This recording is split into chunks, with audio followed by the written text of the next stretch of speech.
Welcome to a new episode of the Good Old Podcast. I'm Jacquie Franciulli for Wahoo's 24/7.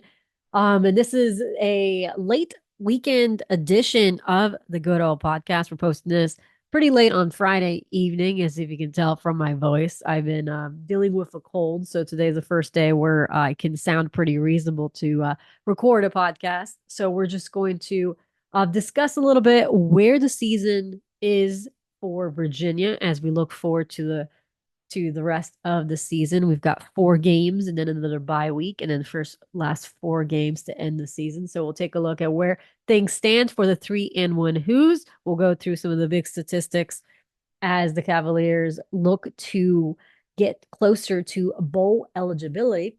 And we'll also get some recruiting notes because Virginia staff has been out on the road, checking in on some priority targets.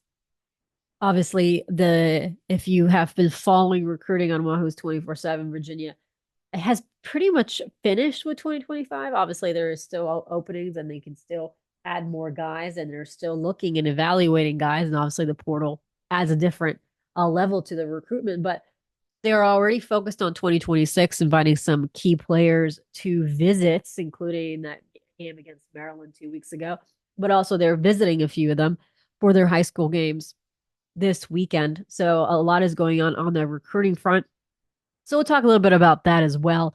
And also, I asked our Wahoo's 24/7 subscribers if they had any questions. So I'll be answering a few questions from our subscribers later on the show. So, but before we kind of get started, if you like what you're hearing on podcast, love our Virginia coverage, why don't you go ahead and subscribe to the podcast, either wherever you listen to your podcast or on YouTube. This video or audio will be available on YouTube as well. This week we are still audio only. I mean, it's still available here on YouTube, but you're only seeing the good old podcast graphic. My office will be almost done by the time we shoot one right before Boston College next week. So that means I'll be able to shoot some video next week. So that's exciting for that for next week. So let's get started with what we've learned so far from Virginia football. Obviously, they are 3-1. They had an impressive win against Coastal Carolina. It was a game where you expected Virginia to control the inside of the trenches. That was an area where, if you look down the roster, they were meant to be more physical. They were meant to be faster. They were meant to be stronger. And even on the skilled players, when you look at that, you expect them to be stronger and more physical.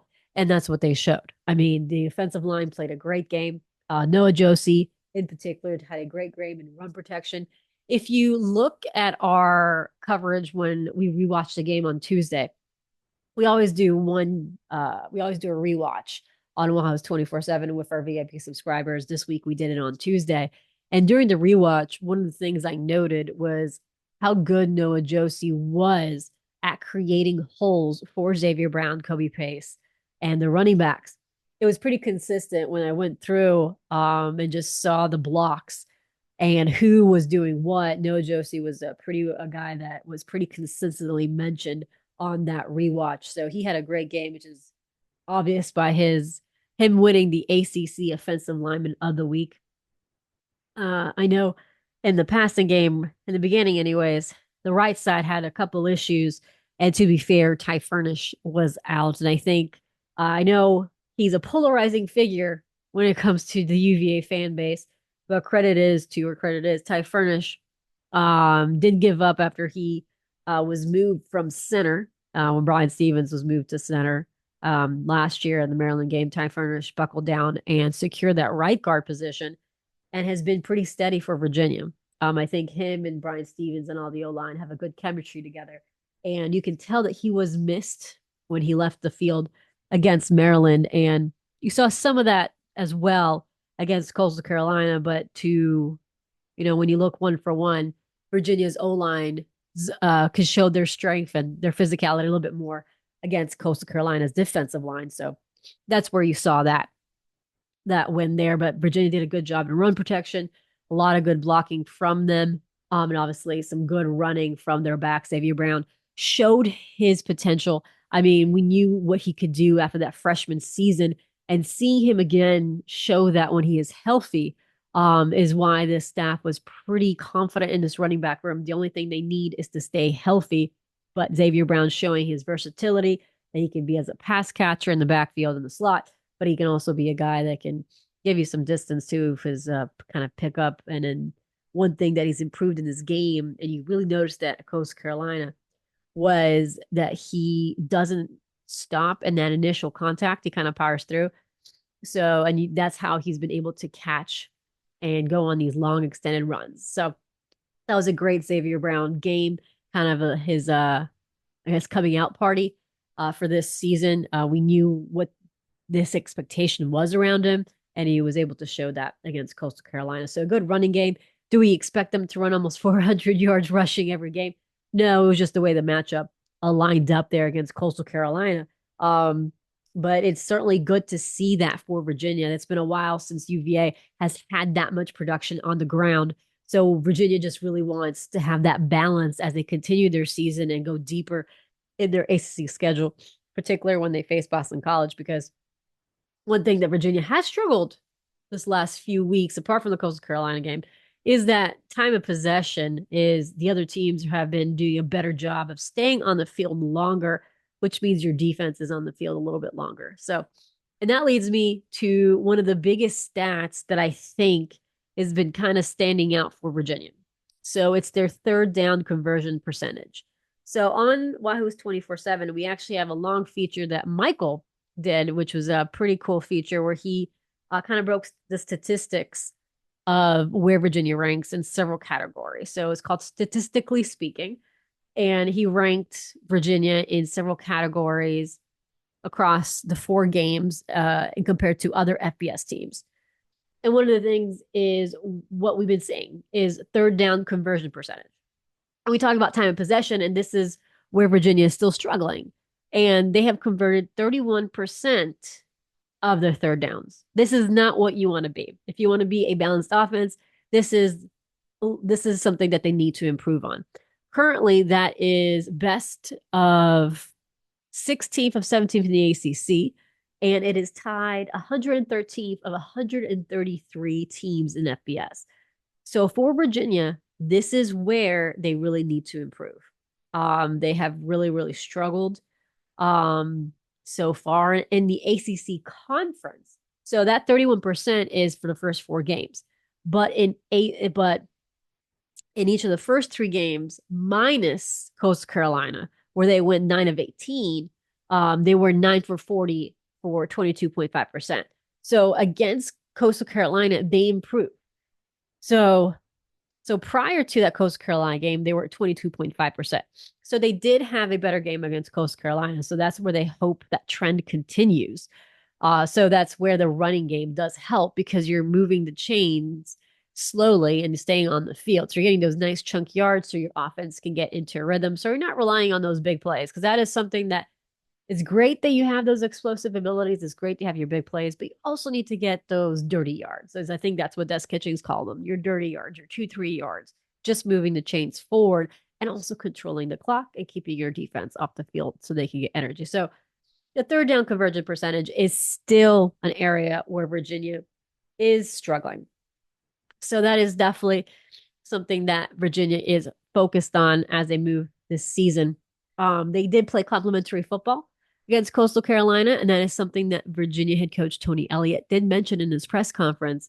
You know, starting the game with a special teams play, and special teams is having a much better season than I've remembered special teams having for Virginia in the last few years, apart from, obviously their field goal kicking. And so, because honestly, Will Betteridge has been pretty consistent for them in the last few years, but honestly, their special teams have been doing much better, and they made a special teams play to start the game, forcing that when Coastal Carolina fumbled the ball, they were able to recover, and they were able to start the game in the red zone, which Virginia was able to convert for 7 points, which is another improvement that we didn't see in weeks prior. So that was good for them, and obviously they also first forced a turnover with Antonio Clary being able to get the interception. So far, you saw improvements from the first couple games again, and then you saw those improvements happen in Coastal Carolina. The third down percentage went to 9 of 18, so they had over 50% conversion rate. And then you also saw complementary football with special teams and defense coming up big, allowing that offense to just adjust to the game, get that run game going, and then could pretty much dominating the game. So Virginia played that complementary football that they wanted. They had some little bit of penalties that they you don't really see from Virginia often. They're actually one of the least penalized teams in the country this season, which is another thing that they've improved on from years past. But again, it was a complementary football that helped. So offensively, that is the key for them so far. One of the other things is they have allowed only six sacks, which is seven for the ACC and 56 in the FBS. Another stat for that offensive line is tackles for loss allowed. They allowed 3.75 tackles for loss allowed per game, which is tied for 23rd in the FBS and third in the ACC. Wake Forest had the most of the four games with 5 tackles for a loss. Richmond had 4, while Maryland and Coastal Carolina only recorded 3. So Virginia's offensive line is doing much better. There are times where it looks like Anthony Calandria does have a little less time to throw the ball because you could see him scramble. So that does help his ability to move the ball to the side and keep that play alive. Does help things as well. But again, some stats are showing a little bit more improvement for UVA. And the other thing, like I mentioned, time of possession is still something that Virginia would like to improve on. They're ninth in the ACC with 73rd in the FBS. Virginia had the ball for over 37 minutes against Coastal Carolina, and it was the only game that the Cavaliers won the time of possession because of the run game. So that's something that they want to continue to improve on. So those are some of the key offensive stats for Virginia. Now, if you look at some of the players that have stood out on that offensive side of the ball, obviously Calandria has done a pretty decent job of coming up big in some moments. He did have a game against Maryland where obviously he would like probably to take a few games back, but generally he has had come up big for a couple big moments. The skilled players that have kind of stepped up, you see the potential of the offense with Tyler Neville. He has certainly added a different dynamic to that offense, especially in the middle of the field. He's an excellent blocker. Him and Sage Ennis, we talk about the run game. They have added a different dynamic on the team by sometimes when they go 12 personnel. The running back room showed their potential against Coastal Carolina. The main thing for me moving on from the offense is can they continue on this momentum from Coastal Carolina and how healthy is this offensive line? Because my goodness, they just have no luck. Drake Metcalf, Ethan Sipe, both transferred into the program, and then they both had long-term injuries. Now, Drake Metcalf, Tony Elliott and company had said that possibly he can come back this season. He did have a ruptured Achilles, which usually takes a little while to get back. Now, during fall camp, he seemed to be moving well. So the expectation is probably October, maybe November, but then it talked about conditioning. He hasn't played football since the spring. So not sure when exactly Drake Metcalf can really contribute. Again, it's one of those things where he can still play 4 games and redshirt. So it still has that potential for Drake Metcalf as well. Ethan Sipe is likely not going to play this season. It's another long-term injury with a injury to his foot. So that one is, I would say, is another long-term injury. Then Mikhail Boley is expected to be back, or at least be closer to being back during bye week. That's what we heard about 2-3 weeks ago, which we reported on Wahoo's 24/7. That although he was day to day, the most realistic timeline for him would have been at the bye week, because not only does he coming back from an injury, you also have to work your conditioning. So even though he would be back in practice, you need a couple weeks to get yourself conditioned. So most likely he will be closer to being ready, although Jack Whitmer has done a good job at left tackle, and he's been pretty solid and consistent for Virginia. If you look at even the Pro Football Focus, he's been graded pretty well for UVA at left tackle. So those are some of the injuries of Mikhail Boley should be back. Brian Stevens is obviously at center, and he's expected to continue there. So Ty Furnish, who left the game against Maryland. Initially, they thought it was a stomach bug. That's what Tony Elliott said during his press conference, but then they thought it was more serious. So he's going through protocols. So he may be back for Boston College. That's also something that we're monitoring. again, like I said earlier, it seemed like he was missed at times in the passing game. So you have your waiting word for Ty Furnish, Mikhail Bully, likely to be able to play. And then obviously Charlie Patterson is still out as well. And he'll be likely for a couple weeks as well. So the O line is a little bit dinged up, but again, a lot of that's good that they have some depth and that some of them are playing well together. You got Jimmy Christ, who's rotating between right tackle and left tackle currently. You have Ugana Nana playing right guard, Blake Steen, obviously, that right tackle. I'm interested to find out how they're going to work Jack Whitmer in there. He's playing so steadily and consistently.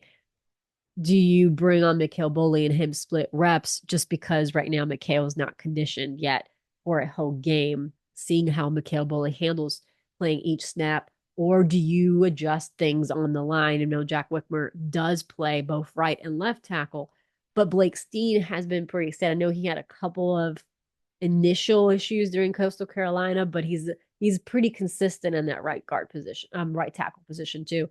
So it's going to be interesting how they kind of balance that out because Jack Whitmer has been doing a steady job for Virginia on that offensive line. Another guy that should be back is Sedarian Harrison for Virginia. They imagine him to be someone that could play the kind of like Chris Tyree role also in the slot. But Cameron Courtney has kind of stepped up and made some nice catches there in the slot as well.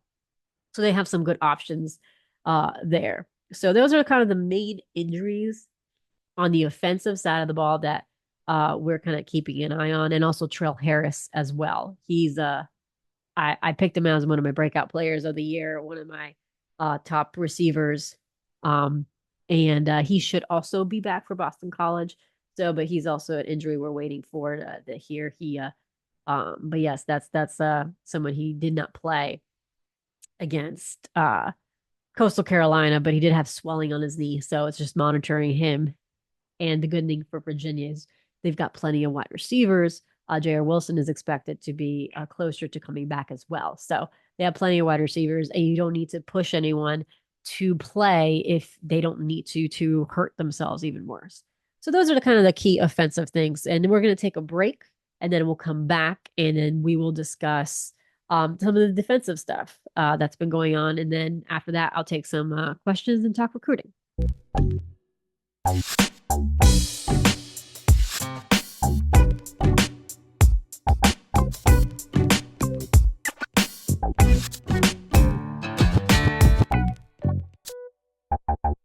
Welcome back to the Good Old Podcast. I'm Jacquie Franciulli for Wahoo's 24/7. In the first half of the show, we kind of broke down offensive stats.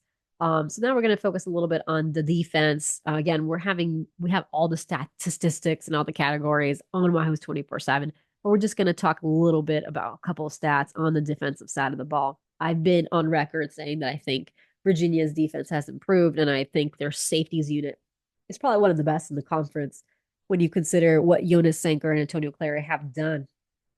Clary is leading the team in tackles, but you also see what Sanker's been able to do. Both of them are probably one of the two best tacklers on this team, but they've been doing a great job there. And Antonio Clary has been a guy that's been making some big plays. Obviously, he recovered that fumble that Malcolm Green forced against Wake Forest. He won that 50-50 ball. To be fair, I think Wake Forest probably had 60% shot of getting that ball, but Antonio Clary was able to scramble that and also have that interception on game against Coastal Carolina, their first interception of the season. Both of them have had their hands on the balls quite frequently, so they have probably been the two best players on the defensive side of the ball currently this season. So let's break down a couple of the key stats on defense that I feel like to kind of describe a little bit of the storyline this season.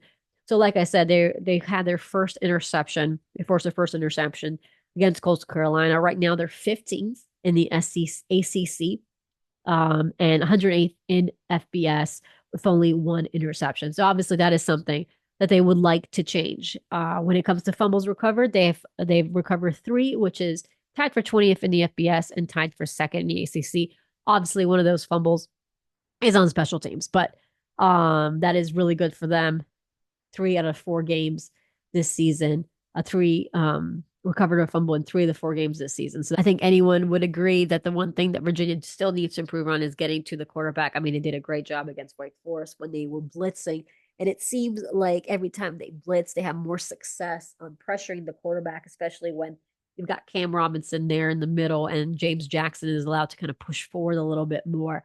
That's been a pretty good success rate for them. And also you move your safeties a little bit further up inside close to the box and it adds that pressure. So they've been doing good there.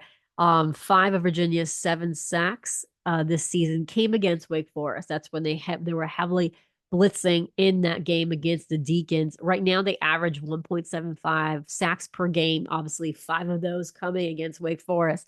That makes it tied for 76 in the ACC, ninth in the ACC, tied 76 in FBS, excuse me. And then for tackles over loss, they average 4.8 per game. That's good enough for tied for 94 for FBS and tied for 14th in ACC. Virginia has recorded at least 4 tackles for loss in every game this season.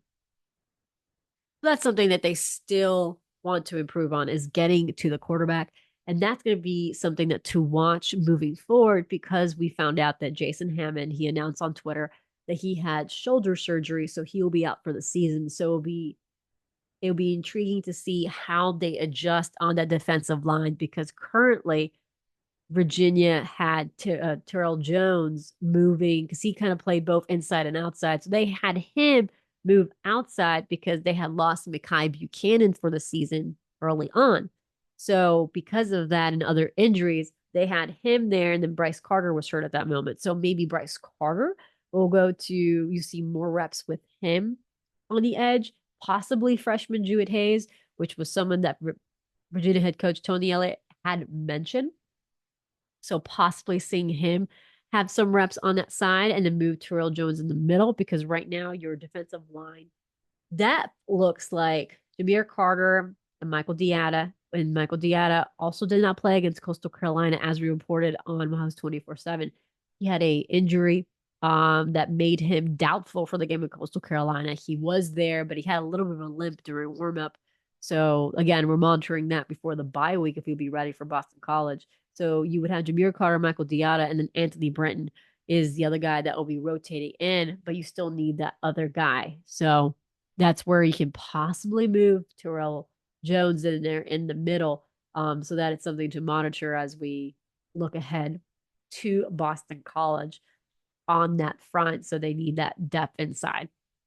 And then obviously one of the key storylines this year is the emergence of Trey McDonald. He had to step in that game against Maryland when Cam Robinson was hurt in a game against Wake Forest. He did a good job. I mean, you can't point to anything that he wasn't a liability for them. He also made a good play against Wake Forest where he had that big sack towards the end of the game. So he had a big play moment. So he has really stepped up for Virginia. And I believe he's in the top 5 for tacklers for UVA. And you want your linebackers to be up there. So he's done a good job stepping up when Virginia needs him. And he's been rotating in now. And he's a versatile guy. So he can play either Mike or Will. So he's been able to play both of those roles. So it's been good to have that in that linebacker room.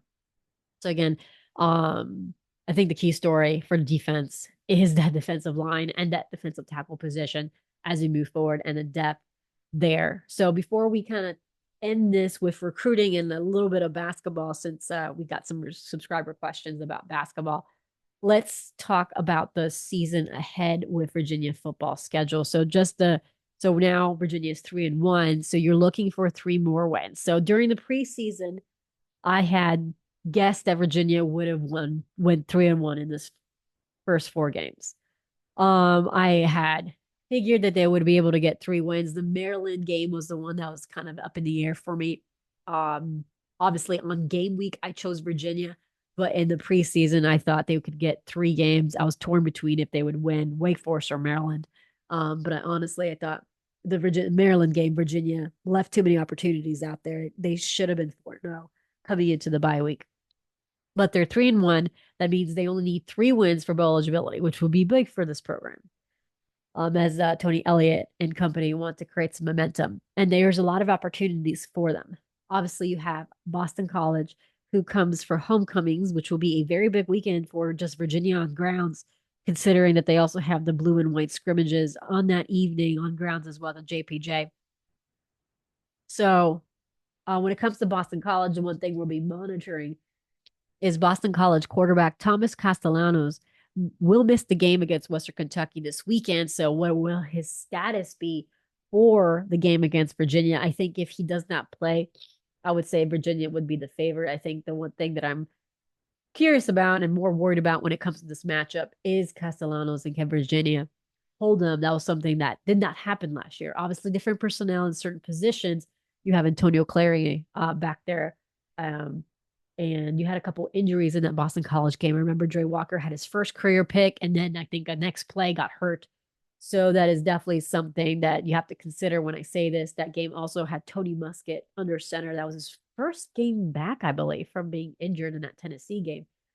But Virginia was up 21-7 over them, and then Boston College was able to come back in that second half. So it is definitely a winnable game, but it's more winnable if Boston College has to rely on Grayson James. So that's a storyline to wait.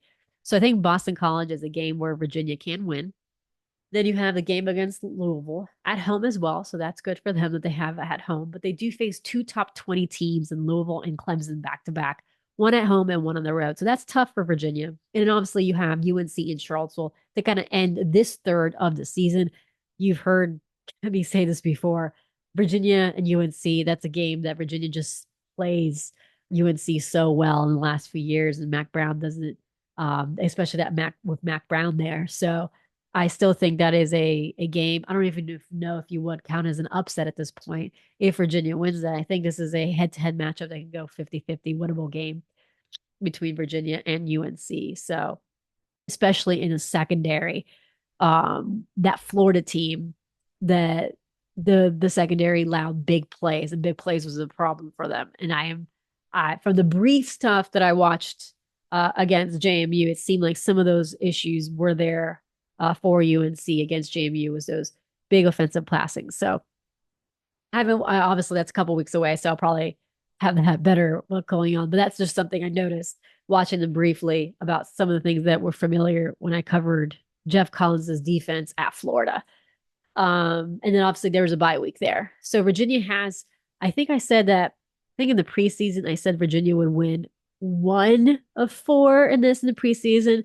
I think it's likely that they could even win two. Obviously, Boston College's UNC are the two games that I've circled there. But again, you have to play the game. So Virginia has this knack to play games really, really close. And once you have a close game, it's a 50-50 chance. And I think if Virginia improves in a couple of things that we talked about in the first half of the show, especially about taking the advantages and not taking the missed opportunities and staying healthy, I think Virginia can give Louisville and Clemson a game. But again, Boston College and UNC are the two games that you kind of circle and be like, okay, these are the games that Virginia can make some noise in. And obviously, you end the season with 3 games on the road out of 4, and that's why the middle half is somewhere where you would love to get 2 wins, so then you don't have to force yourself to have a win or die game, or for bowl eligibility there, with 3 games on the road to end your season. So, but yeah, so that's the season for Virginia, remaining games of the year as we continue on in the season. I think Virginia did a good job of how they started. Like I said in the preseason, they needed to win. I said 4 out of first 5. They're 1 game away of that, and they have 1 more game to kind of fix, to continue on the momentum. And I think Virginia has an excellent opportunity against Boston College. All right, I apologize if I start sounding a little bit worse, or if you're a millennial and you watch Friends, sounding more like Phoebe Buffay singing The Smelly Cat. And my voice is getting probably a little bit more nasally as we continue on. So I'll try to get this out before I lose my voice.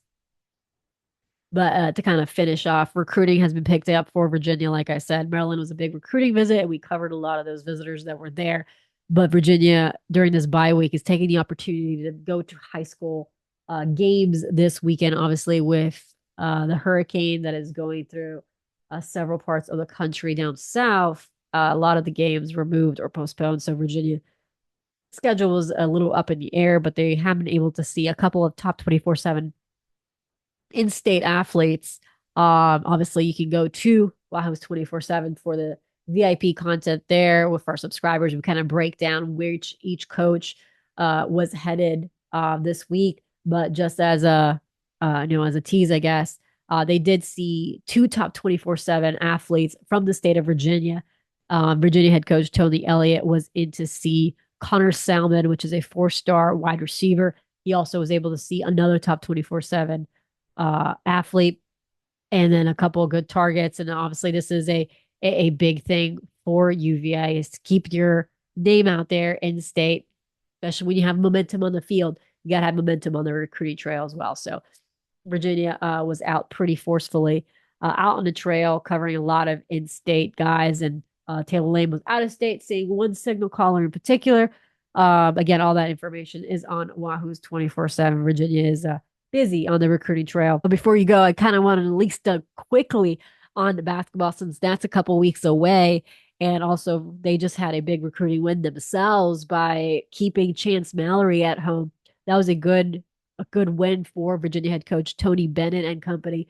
Obviously, before the summer, there was a lot of talk that it was going to be difficult for them to keep Chance Mallory um, in state and even at home in Charlottesville. Well, probably in the spring more than the summer because during, there, I guess actually in the summer is when we started hearing that this is actually something that could very well happen.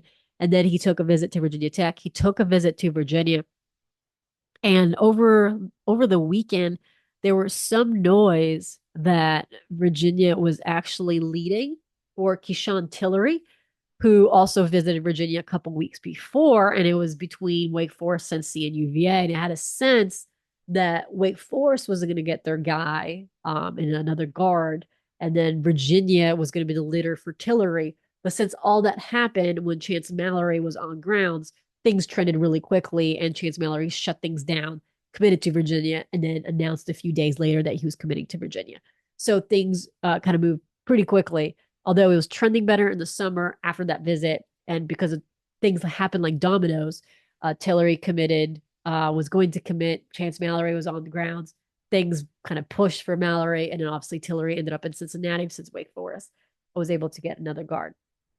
So that's the domino effect of guard recruiting in basketball. Virginia also is going to be obviously wanting to focus on forward. They were only going to take one guard, so Chance Mallory was it and was a priority for UVA. I've mentioned this someone who's 24/7 that things are trending better with Cam Ward. I think right now, Virginia. I think they came. I don't want to say they came out of nowhere, but they weren't trending for him, and then after decided to visit, and then Virginia became a team that started trending.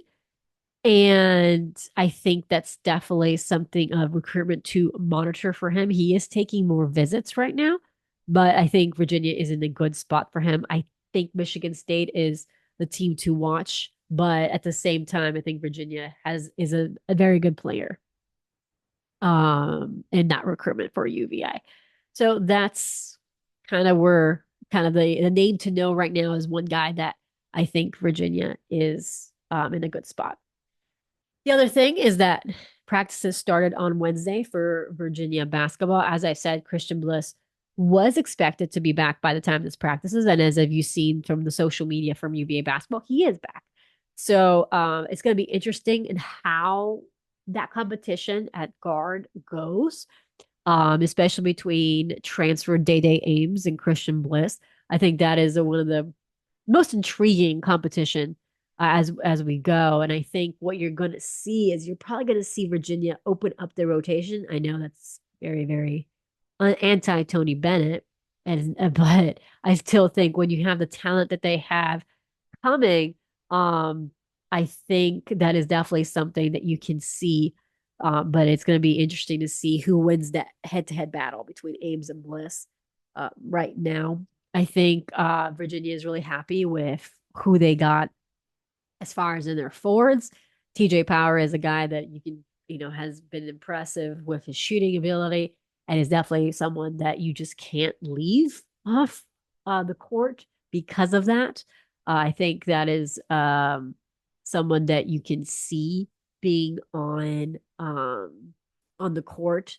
And obviously Elijah Saunders is going to be someone else that I feel like could get a starting role. It's going to be an interesting lineup for trying to figure out the exact lineup for Virginia, but I think TJ Power is someone that you have to put on the floor considering his shooting capabilities.